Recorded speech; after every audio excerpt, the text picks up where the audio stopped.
নতুন দিল্লীৰ বড়োলেণ্ড ভৱনত নিখিল বড়ো ছাত্ৰ সন্থাৰ সংবাদমেল সম্বোধন কৰে নিখিল বড়ো ছাত্ৰ সন্থাৰ সভাপতি দীপেন বড়োৱে। 1 মেত নতুন দিল্লীৰ কৈলাশ কলনীত উন্মোচন কৰা হ'ব বডোফা উপেন্দ্ৰনাথ ব্ৰহ্মৰ প্ৰতিমূৰ্তি। কেন্দ্ৰীয় গৃহমন্ত্ৰী অমিত শ্বাহৰ উপস্থিতিত এই প্ৰতিমূৰ্তি উন্মোচন কৰাৰ লগতে উপেন্দ্ৰনাথ ব্ৰহ্মৰ নামেৰে নামকৰণ কৰা হ'ব এটা পথ। অনুষ্ঠানত উপস্থিত থাকিব দিল্লীৰ মুখ্যমন্ত্ৰী ৰেখা গুপ্তা, অসমৰ মুখ্যমন্ত্ৰী ডক্টৰ হিমন্ত বিশ্ব শৰ্মা, বিটিআৰ প্ৰধান প্ৰমোদ বড়োৰ লগতে কেইবাগৰাকীও বিশিষ্ট ব্যক্তি।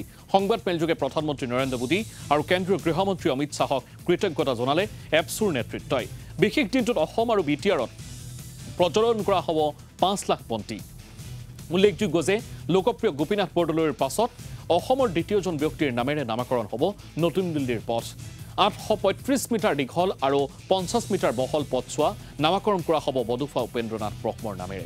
উপেন্দ্ৰনাথ ব্ৰহ্মৰ 35 সংখ্যক মৃত্যুতিথিৰ সৈতে সংগতি ৰাখি গ্ৰহণ কৰা হৈছে এই বিশেষ প্ৰচেষ্টা।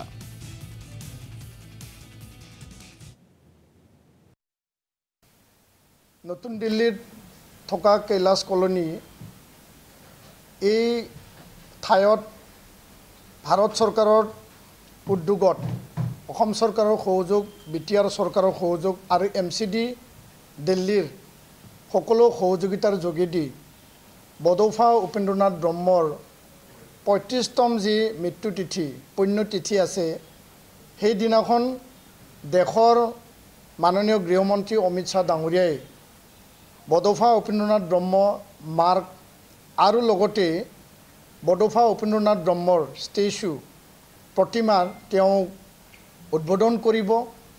আৰু এই বিশেষ কাৰ্যসূচী 1 মে 2025 সন্ধিয়া বা আবেলি 4 বজাত এইটো অনুষ্ঠিত হ'ব।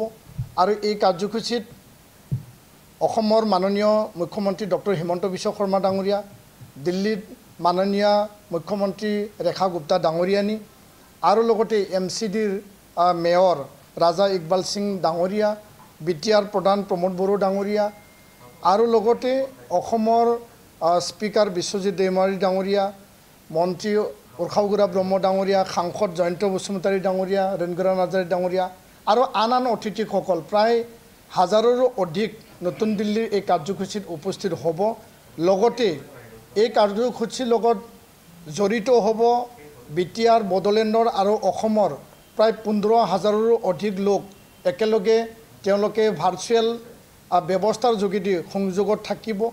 আৰু এই কাৰ্যসূচী হ'বলৈ গৈ আছে। ইয়াৰ কাৰণে আমি পোনপ্ৰথমে ভাৰতৰ দেশৰ সন্মানীয় যশস্বী প্ৰধানমন্ত্ৰী নৰেন্দ্ৰ মোদী ডাঙৰীয়াক আমি ধন্যবাদ জ্ঞাপনৰ সহযোগত আমি একেলগে 5 লাখ বন্তি প্ৰজ্বলন আমি কাৰ্যসূচী হাতত লৈছোঁ।